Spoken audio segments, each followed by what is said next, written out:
determine the total load connected to the transformers, we first need to consider both the single-phase and three-phase loads. The single-phase load is 45 kilowatts, and the three-phase air conditioning load is 7 kilovolt amps. To find the total load in kilovolt amps, we add the single-phase load converted to kilovolt amps to the three-phase load. Since 1 kilowatt equals 1 kilovolt amp for resistive loads, the total load is 45 kilovolt amps plus 7 kilovolt amps, which equals 52 kilovolt amps. Now let's size the main overcurrent protection. The main overcurrent protection device must protect the entire load connected to the transformer. According to the National Electrical Code, or NEC, a safety factor is required. To calculate the required overcurrent protection, multiply the total load by 1.25. In this case, 52 kilovolt amps multiplied by 1.25 equals 65 amps. Therefore, the main overcurrent protection should be rated for 65 amps. Next, we size the overcurrent protection for each transformer individually. Firstly, consider the 50 kilovolt amps transformer. This transformer supplies the single-phase loads, which amount to 45 kilowatts. To determine the overcurrent protection for this transformer, we multiply the load by the safety factor. So 45 kilovolt amps multiplied by 1.25 equals 56.25 amps. Thus, the overcurrent protection for the 50 kilovolt amps transformer should be rated for 56.25 amps. Secondly, let's examine the 10 kilovolt amps transformer. This transformer supplies the three-phase air conditioning unit, which has a load of 7 kilovolt amps. To calculate the overcurrent protection for this transformer, we multiply the load by the safety factor of 1.25. Therefore, 7 kilovolt amps multiplied by 1.25 equals 8.75 amps. Consequently, the overcurrent protection for the 10 kilovolt amps transformer should be rated for 8.75 amps. Based on these calculations, we recommend the following overcurrent protection for each transformer. Firstly, for the 50 kilovolt amps transformer, use a 56.25 amp circuit breaker or fuse, and secondly, for the 10 kilovolt amps transformer, use an 8.75 amp circuit breaker or fuse. It's crucial to note that these values are based on the National Electrical Code requirements and might need adjustments based on specific equipment and installation conditions. Consulting a qualified electrician for the final design and installation is highly recommended to ensure safety and compliance with all applicable regulations. The National Electrical Code, or NEC, provides specific guidelines for transformer overcurrent protection to ensure safety and prevent damage to equipment. Key sections and considerations within the NEC that relate to this include: firstly, NEC Article 450 Transformers. This article covers the installation requirements for transformers, including overcurrent protection. It specifies the rules for primary and secondary protection based on the transformer's voltage and current ratings. Secondly, NEC Section 450.3 Overcurrent Protection. This section details the requirements for overcurrent protection of transformers. It provides tables and guidelines for selecting the appropriate fuse or circuit breaker size based on the transformer's rated current. Thirdly, primary overcurrent protection. The primary overcurrent protection is designed to protect the transformer itself from faults originating within the transformer or on the primary side. The size of the primary overcurrent device is typically based on the transformer's primary voltage and kilovolt amps rating. The NEC provides specific percentages of the transformer's rated primary current that can be used to size the overcurrent device. Fourthly, secondary overcurrent protection. Secondary overcurrent protection protects the secondary conductors and the loads connected to the transformer from overloads and short circuits. The size of the secondary overcurrent device is based on the secondary voltage and kilovolt amps rating of the transformer. Similar to primary protection, the NEC provides guidelines for sizing the secondary overcurrent device. Fifthly, coordination of overcurrent devices. Proper coordination between the primary and secondary overcurrent devices is essential. The goal is to ensure that the overcurrent device closest to the fault will trip first, minimizing the impact on the rest of the electrical system.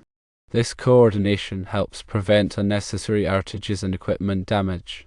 Sixthly, transformer protection methods. The NEC recognizes several methods for protecting transformers, including fuses, circuit breakers, and thermal overload relays.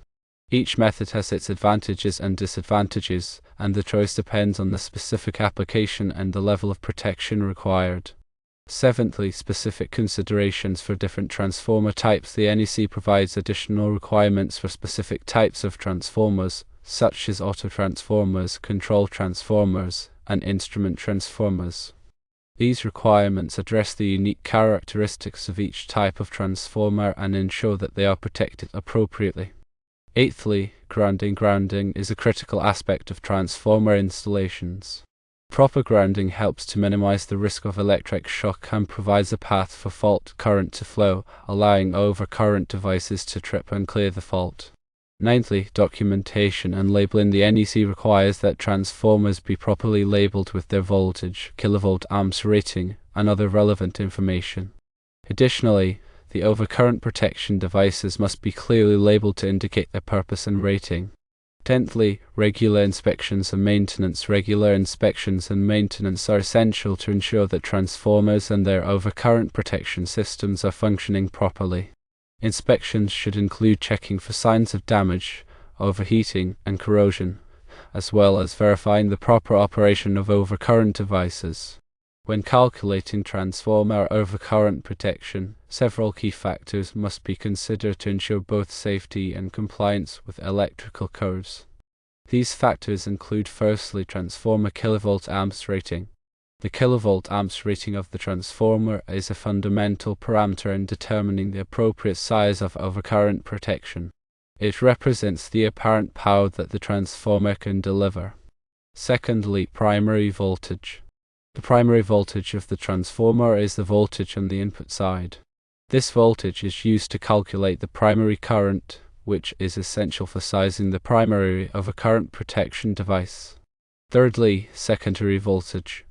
The secondary voltage of the transformer is the voltage on the output side. This voltage is used to calculate the secondary current, which is essential for sizing the secondary overcurrent protection device. Fourthly, primary current. The primary current is the current flowing through the primary winding of the transformer. It is calculated using the formula primary current equals kilovolt amps times 1000 divided by primary voltage. Fifthly, secondary current. The secondary current is the current flowing through the secondary winding of the transformer. It is calculated using the formula secondary current equals kilovolt amps times 1000 divided by secondary voltage. Sixthly, overcurrent protection device type. The type of overcurrent protection device, such as a fuse or circuit breaker, can affect the sizing calculations. Fuses and circuit breakers have different characteristics and interrupting ratings, which must be considered. Seventhly, National Electrical Code requirements. The National Electrical Code, or NEC, provides specific guidelines for transformer overcurrent protection. These guidelines must be followed to ensure compliance and safety. Eighthly, transformer impedance. Transformer impedance affects the fault current level. Lower impedance transformers allow higher fault currents, requiring higher interrupting ratings for overcurrent devices. Ninthly, ambient temperature. Ambient temperature can affect the performance of overcurrent devices. Higher temperatures can cause overcurrent devices to trip at lower current levels. Tenthly, coordination with other devices. Overcurrent protection devices must be coordinated with other devices in the electrical system to ensure that the device closest to the fault trips first. Several practical examples can illustrate how to calculate transformer overcurrent protection.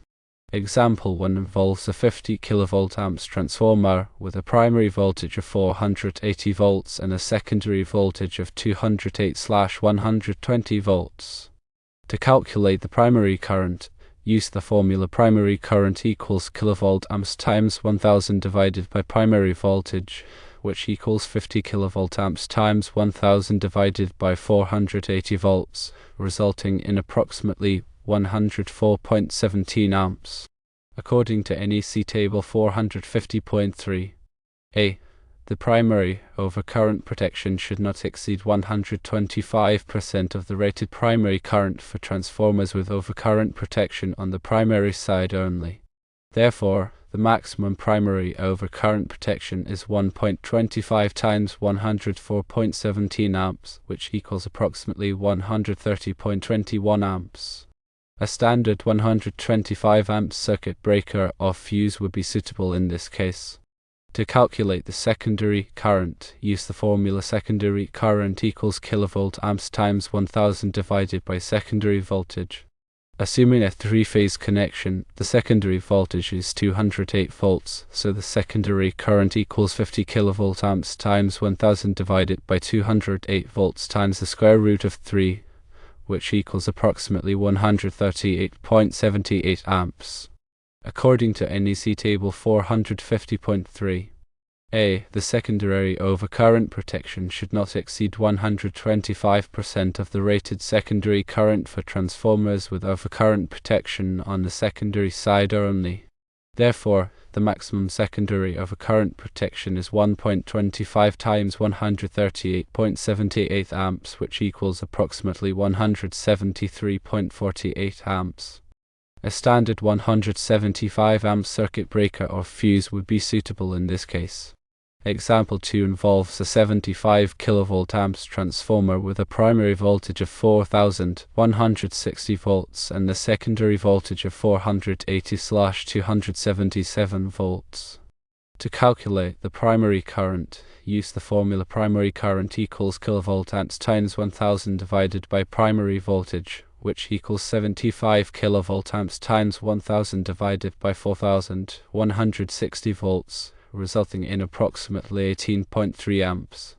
According to NEC table 450.3. A. The primary overcurrent protection should not exceed 125% of the rated primary current. Therefore, the maximum primary overcurrent protection is 1.25 times 18.3 amps, which equals approximately 22.54 amps. A standard 20 amp circuit breaker or fuse would be suitable. To calculate the secondary current, use the formula secondary current equals kilovolt amps times 1000 divided by secondary voltage. Assuming a three-phase connection, the secondary voltage is 480 volts, so the secondary current equals 75 kilovolt amps times 1000 divided by 480 volts times the square root of 3, which equals approximately 90.21 amps. According to NEC table 450.3. A. The secondary overcurrent protection should not exceed 125% of the rated secondary current. Therefore, the maximum secondary overcurrent protection is 1.25 times 90.21 amps, which equals approximately 112.76 amps. A standard 110 amp circuit breaker or fuse would be suitable. Example 3 involves a 25 kV amps transformer with a primary voltage of 2400 volts and a secondary voltage of 240/120 volts. To calculate the primary current, use the formula primary current equals kilovolt amps times 1000 divided by primary voltage, which equals 25 kilovolt amps times 1000 divided by 2400 volts, resulting in approximately 10.42 amps. According to NEC table 450.3. A. The primary overcurrent protection should not exceed 125% of the rated primary current. Therefore, the maximum primary overcurrent protection is 1.25 times 10.42 amps, which equals approximately 13.2 amps. A standard 15 amp circuit breaker or fuse would be suitable. To calculate the secondary current, use the formula secondary current equals kilovolt amps times 1000 divided by secondary voltage. Assuming a single-phase connection, the secondary voltage is 240 volts, so the secondary current equals 25 kilovolt amps times 1000 divided by 240 volts, which equals approximately 104.17 amps. According to NEC table 450.3. A. The secondary overcurrent protection should not exceed 125% of the rated secondary current. Therefore, the maximum secondary overcurrent protection is 1.25 times 104.17 amps, which equals approximately 130.21 amps. A standard 125 amp circuit breaker or fuse would be suitable. These examples illustrate the process of calculating transformer overcurrent protection based on the transformer's kilovolt amps rating, primary voltage, secondary voltage, and NEC requirements. Always refer to the latest edition of the NEC and consult with a qualified electrician to ensure compliance and safety. Understanding transformer connections, such as delta and Y configurations, is crucial for proper overcurrent protection. These configurations affect voltage and current relationships, influencing how overcurrent devices should be sized. Firstly, delta connection. In a delta-connected transformer, the three windings are connected in a closed loop, forming a triangle. A line-to-line voltage is equal to the winding voltage. The line current is equal to the square root of 3 times the winding current. Delta connections are commonly used in three-phase systems where a neutral is not required. Overcurrent protection for delta-connected transformers should be sized based on the line currents. Secondly, Y connection. In a Y-connected transformer, one end of each of the 3 windings is connected to a common point, forming a star shape. The line-to-line voltage is equal to the square root of 3 times the winding voltage. The line current is equal to the winding current. Y connections are commonly used in three-phase systems where a neutral is required.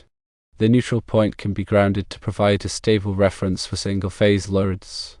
Overcurrent protection for Y-connected transformers should be sized based on the line currents. Thirdly, open delta connection. An open delta connection, also known as a VV connection, is a type of three-phase transformer connection that uses only 2 transformers instead of 3. This configuration can provide three-phase power, but it has a reduced capacity compared to a full delta or Y connection. The capacity of an open delta bank is approximately 57.7% of the capacity of a full delta or Y bank using the same size transformers. Overcurrent protection for open delta connected transformers requires careful consideration due to the imbalanced currents in the transformers. Each transformer should be protected separately based on its individual loading. Fourthly, zigzag connection. A zigzag connection is a special type of transformer connection used to mitigate harmonic currents and provide a ground reference. In a zigzag transformer, each winding is split into 2 halves, with each half connected to a different phase. This configuration helps to cancel out harmonic currents and provides a stable neutral point for grounding. Overcurrent protection for zigzag transformers should be sized based on the specific design and application. The manufacturer's recommendations should be followed to ensure proper protection. Fifthly, impact on overcurrent protection. The type of transformer connection significantly impacts the sizing and selection of overcurrent protection devices. Delta connections require overcurrent devices to be sized based on line currents, while Y connections require consideration of both line and neutral currents. Open delta connections require individual protection for each transformer due to imbalanced loading. Zigzag connections require specialized overcurrent protection based on the transformer's design. Sixthly, NEC requirements. The National Electrical Code, or NEC, provides specific guidelines for overcurrent protection of transformers based on their connection type. NEC Section 450.3 details the requirements for primary and secondary protection, including the maximum allowable overcurrent device size. Seventhly, coordination. Coordination of overcurrent devices is essential to ensure that the device closest to the fault trips first, minimizing the impact on the rest of the electrical system. This coordination is particularly important in systems with multiple transformers connected in different configurations. Eighthly, grounding. Grounding is a critical aspect of transformer installations, regardless of the connection type. Proper grounding helps to minimize the risk of electric shock and provides a path for fault current to flow, allowing overcurrent devices to trip and clear the fault. Ninthly, practical considerations. When selecting overcurrent protection for transformers, it is essential to consider the specific application and the loads connected to the transformer. Factors such as motor starting currents, harmonic currents, and voltage fluctuations can all impact the performance of overcurrent devices. Tenthly, consulting with experts. It is always recommended to consult with a qualified electrician or electrical engineer to ensure that transformers are properly protected and that the overcurrent protection system complies with all applicable codes and standards. The selection and sizing of overcurrent protection for transformers also involve understanding various types of fuses and circuit breakers, each with unique characteristics that affect their application. Firstly, fuses. Fuses are overcurrent protection devices that contain a fusible link which melts and opens the circuit when the current exceeds a predetermined level. Fuses are simple, reliable, and relatively inexpensive. There are several types of fuses commonly used for transformer protection, including cartridge fuses, plug fuses, and time delay fuses. Secondly, circuit breakers. Circuit breakers are overcurrent protection devices that automatically interrupt the circuit when the current exceeds a predetermined level. Circuit breakers can be reset and reused, making them more convenient than fuses in many applications. There are several types of circuit breakers commonly used for transformer protection, including thermal magnetic circuit breakers, instantaneous trip circuit breakers, and electronic trip circuit breakers. Thirdly, cartridge fuses. Cartridge fuses are cylindrical fuses that are commonly used in industrial and commercial applications. They are available in a wide range of voltage and current ratings. Cartridge fuses provide excellent overcurrent protection and are relatively easy to replace. Fourthly, plug fuses. Plug fuses are screw-in fuses that are commonly used in residential applications. They are available in a limited range of voltage and current ratings. Plug fuses are simple and inexpensive, but they do not provide the same level of protection as cartridge fuses or circuit breakers. Fifthly, time delay fuses. Time delay fuses, also known as dual-element fuses, are designed to withstand temporary overloads, such as motor starting currents, without opening the circuit. They have a time delay characteristic that allows them to distinguish between temporary overloads and sustained overcurrents. Time delay fuses are commonly used in motor circuits and other applications where temporary overloads are expected. Sixthly, thermal magnetic circuit breakers. Thermal magnetic circuit breakers use a combination of thermal and magnetic elements to provide overcurrent protection. The thermal element responds to sustained overcurrents, while the magnetic element responds to short circuits. Thermal magnetic circuit breakers are commonly used in a wide range of applications. Seventhly, instantaneous trip circuit breakers. Instantaneous trip circuit breakers, also known as magnetic-only circuit breakers, are designed to trip very quickly in response to short circuits. They do not have a thermal element and are not suitable for protecting against sustained overcurrents. Instantaneous trip circuit breakers are commonly used in applications where fast response to short circuits is critical. Eighthly, electronic trip circuit breakers. Electronic trip circuit breakers use electronic sensors and microprocessors to detect overcurrents and trip the circuit. They offer a high degree of flexibility and can be programmed to provide a wide range of protection functions. Electronic trip circuit breakers are commonly used in sophisticated electrical systems. Ninthly, selection criteria. When selecting fuses or circuit breakers for transformer protection, several factors should be considered, including the transformer's voltage and current ratings, the type of load connected to the transformer, and the desired level of protection. It is also important to consider the interrupting rating of the fuse or circuit breaker, which is the maximum fault current that the device can safely interrupt. Tenthly, coordination. Coordination of fuses and circuit breakers is essential to ensure that the device closest to the fault trips first, minimizing the impact on the rest of the electrical system. This coordination can be achieved through selective coordination studies, which analyze the time current characteristics of different overcurrent protection devices. Several specific NEC tables and sections are relevant to transformer overcurrent protection, providing detailed guidance on the selection and sizing of protective devices. Firstly, NEC Table 450.3. This table provides the maximum overcurrent protection settings for transformers over 600 volts, nominal. It specifies the maximum percentage of the transformer's rated primary and secondary current that the overcurrent device can be set to. Secondly, NEC Table 450.3b. This table provides the maximum overcurrent protection settings for transformers 600 volts, nominal, or less. It specifies the maximum percentage of the transformer's rated primary and secondary current that the overcurrent device can be set to. Thirdly, NEC Section 240.4. This section covers the protection of conductors against overcurrent. It provides guidelines for selecting the appropriate size overcurrent device based on the ampacity of the conductors. Fourthly, NEC Section 240.21. This section covers the location of overcurrent protection devices. It specifies the requirements for protecting conductors at their point of supply. Fifthly, NEC Section 450.1. This section provides general requirements for transformers, including overcurrent protection, guarding, and ventilation. It is an essential starting point for understanding transformer protection requirements. Sixthly, NEC Section 450.3. This section provides specific requirements for transformer overcurrent protection. It covers the protection of both the primary and secondary sides of the transformer. Seventhly, NEC Section 450.5. This section covers the requirements for transformers installed in hazardous locations. It specifies the types of transformers that are permitted in different hazardous locations and the overcurrent protection requirements for those transformers. Eighthly, NEC Section 450.13. This section covers the requirements for transformer vaults.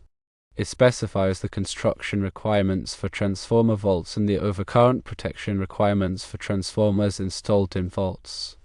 Ninthly, NEC Section 450.21. This section covers the requirements for dry-type transformers installed indoors. It specifies the ventilation requirements for dry-type transformers and the overcurrent protection requirements for those transformers. Tenthly, NEC Section 450.27. This section covers the requirements for oil-filled transformers installed outdoors. It specifies the location requirements for oil-filled transformers and the overcurrent protection requirements for those transformers. These NEC tables and sections provide comprehensive guidance on transformer overcurrent protection, covering a wide range of transformer types and installation scenarios. It is essential to consult the latest edition of the NEC and work with a qualified electrician or electrical engineer to ensure compliance with all applicable codes and standards.